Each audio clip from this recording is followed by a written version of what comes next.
Boas palavras, poesias e reflexões.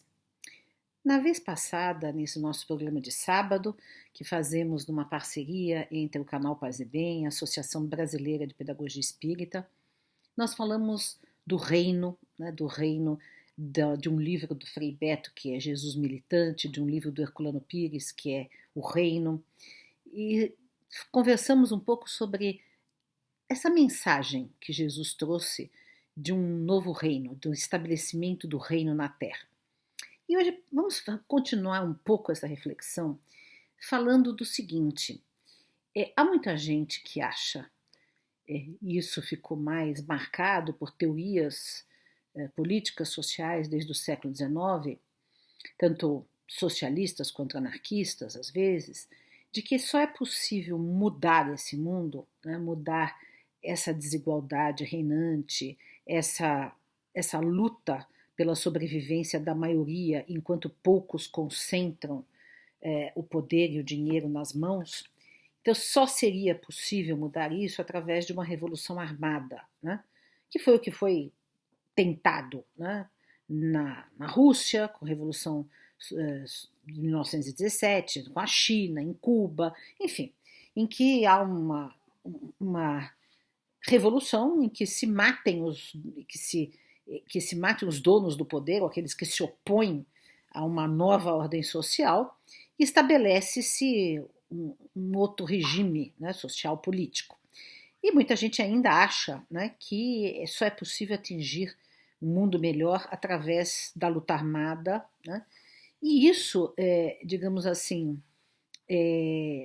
respinga naqueles que têm alguma ligação com o cristianismo, numa ideia de que Jesus também teria defendido esse tipo de ação política violenta, Porque na época de Jesus existiam os chamados zelotes, que eram uma espécie de revolucionários que depois realmente promoveram uma luta contra Roma e foram massacrados, Eles, na verdade, naquele contexto, eles queriam a libertação de Israel do Império Romano. E então alguns historiadores, alguns estudiosos querem advogar que Jesus era zelote. Eu discordo completamente dessa tese, porque eu acho que para mim a mensagem do Evangelho é uma mensagem de não violência, e sim, é uma mensagem, como nós vimos da outra vez, de busca do estabelecimento do reino de Deus na Terra, que é um projeto civilizatório, político, social, espiritual, que implica numa transformação no mundo, na extinção da exploração, da miséria, da desigualdade, da injustiça. Sim, isso sem dúvida alguma. Mas a gente não consegue mudar o mundo pelos meios da violência, porque a violência se perpetua. E mesmo porque, como dizia Gandhi, um dos líderes da não violência no mundo contemporâneo, que os caminhos já fazem, os meios já fazem parte dos fins. Então, nós não podemos escolher um caminho de morte, de violência, para chegar à paz, à justiça. Porque toda violência é injusta. Toda violência é um derramamento, seja uma violência física ou verbal, o que for, mas é uma violência que fere, a violência desconstrói, a violência arranca a dignidade de quem está sofrendo a violência e de quem está violentando, de quem está praticando a violência. Então a tortura, a morte, o fuzilamento, as revoluções que são banhos de sangue, desde a Revolução Francesa, acabam que não geram uma sociedade melhor. Podem ocasionar algumas mudanças, mas sempre acabam por ocasionar o estabelecimento de um sistema mais opressor ainda, ou tão opressor quanto o anterior, que foi destruído pela Revolução. Então, vejam, agora por que eu defendo tanto a ideia? Ela é historicamente defensável de que Jesus pregava a não violência? Bom, vamos lembrar que, por exemplo, o próprio Gandhi, que era hinduísta, e ele criou todo o movimento de não violência no século XX, inclusive como instrumento de luta política, Não era só não violência de ficar na contemplação, mas uma luta política de não cooperação, de resistência pacífica, enfim. Ele se inspirava Em Jesus, no Sermão da Montanha, em Jesus e no Bhagavad Gita, são as grandes inspirações dele, Evangelho e Bhagavad Gita, principalmente no Sermão da Montanha. Então, se depois de 20 séculos, né, uma pessoa que não pertencia ao cristianismo, né, conseguiu se inspirar, né, no próprio Jesus para criar uma ideia de militância política não violenta, é porque ali tem muitas sementes de não violência. É claro, a gente lendo o Evangelho está cheio. Ele está cheio de passagens advogando o perdão, o não revide, o retribuir o ódio com amor, o não praticar violências, enfim, é cheio disso. Agora, há pessoas que querem advogar que isso foi colocado porque domesticaram Jesus, mas o que eu advogo é o seguinte, gente, na época em que Jesus nasceu, não havia ninguém naquele meio em que ele viveu que advogasse, ou que pensasse, ou que exemplificasse, ou que falasse, ou que pregasse uma ideia tão revolucionária quanto a não violência. Porque para um romano, para um grego, para um judeu, era olho por olho, dente por dente. O sangue que lavava a honra. Né? Então nós temos, por exemplo, um filme famoso aí, né? O Gladiador, que aliás é um absurdo que é passado no ano 200 e o diretor não colocou um grupo de cristãos para falar nada. E na época os cristãos já eram fortes na sociedade romana. Então, ali é o típico do romano. Né? Romano, ele vai até o final da vida para se vingar de aquelas pessoas que tinham destruído a sua família. Então, para um romano, e para um bárbaro também, um germânico, um celta, ou para um judeu, que estava no Velho Testamento, olho por olho, dente por dente, né? Todas as civilizações ali, né, naquele contexto em que Jesus nasceu, eram a favor da violência como uma necessidade, né, de retribuir aquele que tinha provocado algum dano, né? A pessoa teria que ser, aquele dano tinha que ser retribuído na mesma medida, com violência, com morte, com revide, com vingança. Então, como que Jesus foi domesticado, né? Digamos assim, foi mascarado como uma pessoa não violenta ou a favor da não violência, sendo que ele que vem ensinar isso, porque não tinha isso, né, na civilização daquela época, não existia essa ideia, né?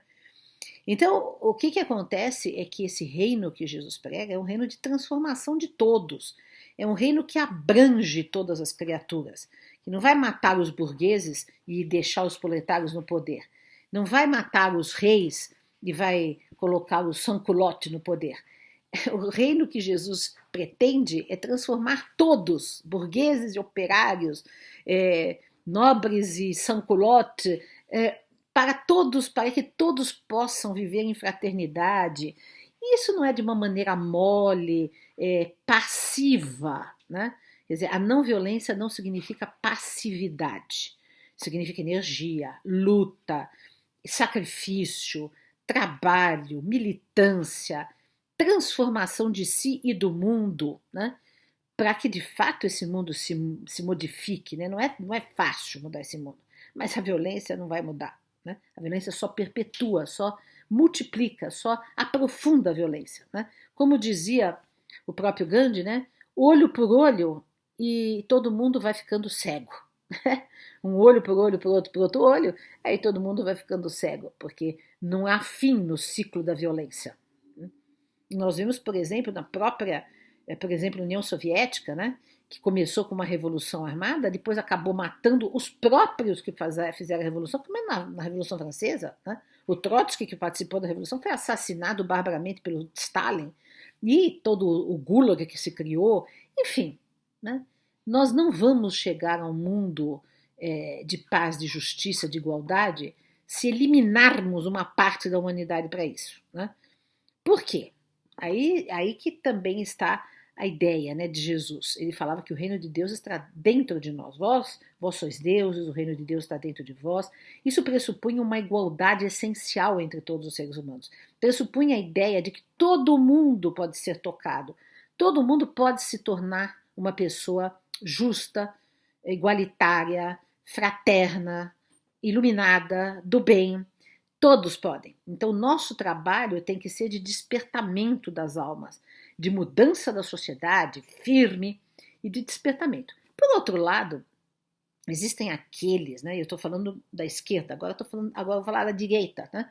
Que infelizmente agora é muito abundante no mundo, que usam Jesus como justificativa também para a violência. Isso a igreja sempre fez, as cruzadas, a Inquisição, né?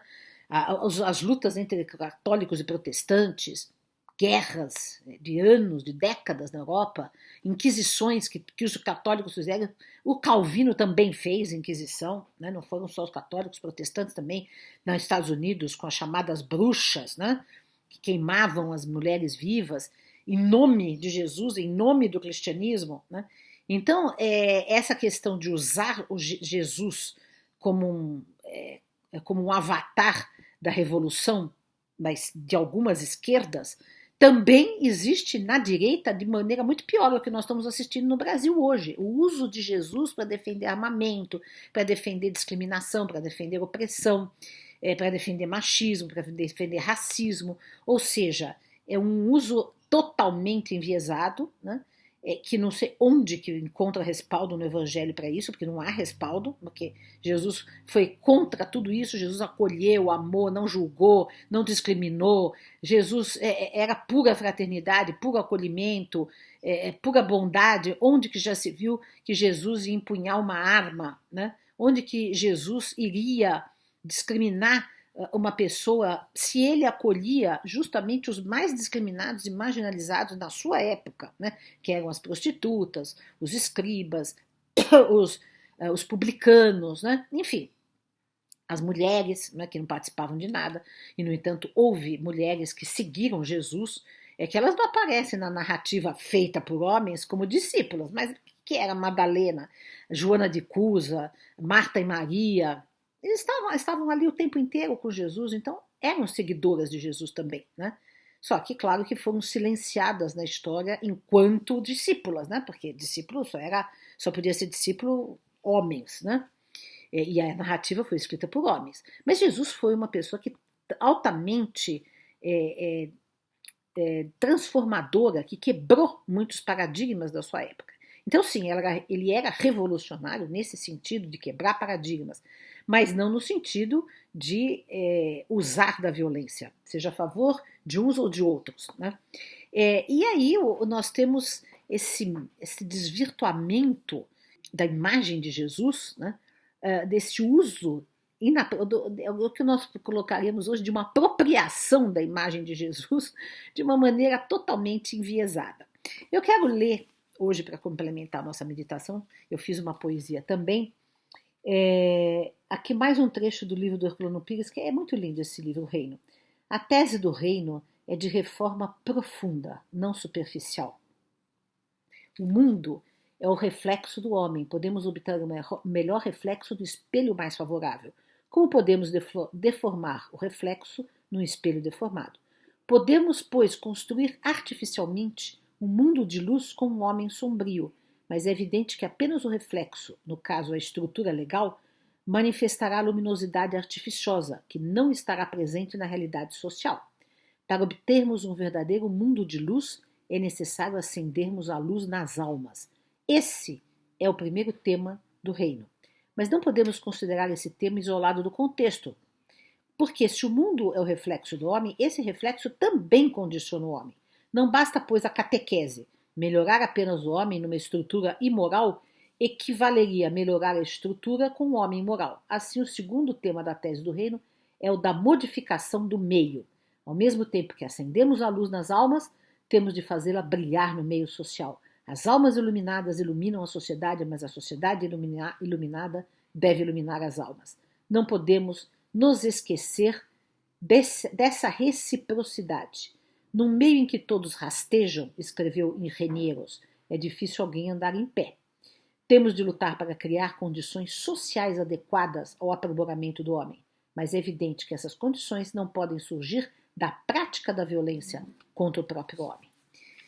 Então, lembrando que Jesus revolucionou sim, entendendo que nós temos mentes de divindades dentro de nós, que podemos fazer desabrochar e podemos tocar outras almas e podemos educar, nos educar, educando o outro, educando a humanidade, despertando, abrindo os olhos da alma, mudando o meio, as instituições, através de lutas sociais, políticas, sempre não violentas, sempre apaziguadoras, mas sempre firmes, mas sempre engajadas, mas sempre presentes. Eu vou ler agora, então, um poema que eu fiz a esse respeito. Fiz ontem à noite. O reino da não violência. Embainha tua espada, Pedro aguerrido, pois quem com ferro fere, com ferro será ferido. Ama teu inimigo, oferece a outra face, que a paz te seja abrigo, que o furor não te esgarce, que a compaixão te abrace. Perdoa infinitamente, 7 vezes 7, nem bala, nem canivete, nem revide contundente. Toca a quem te feriu com a paz que não se desmente. Se te pedirem um manto, dá a túnica também, e vestirás com o coração a alma do teu irmão. Se te obrigarem a 1000 passos, vai mais 1000 passos além. Enquanto andares com outro, repartirás o teu bem. Devolve ao ódio o amor, pois a ovelha, onde for, tem a prudência da serpente e a doçura de uma pomba. E afinal, no reino, os lobos serão amansados, e ovelhas e lobos, pombas e serpentes viverão abraçados, transformados, refulgentes. O reino e sua justiça não se faz pelo sangue da força insubmissa, não se faz por violenta justiça que toda injustiça atiça. Faz-se acendendo a luz de um amor profundo, pois somos sal e fermento, e somos a luz do mundo. Então ficamos aqui nesse sábado com essas nossas boas palavras, poesias e reflexões, desejando uma boa semana para todos e todas.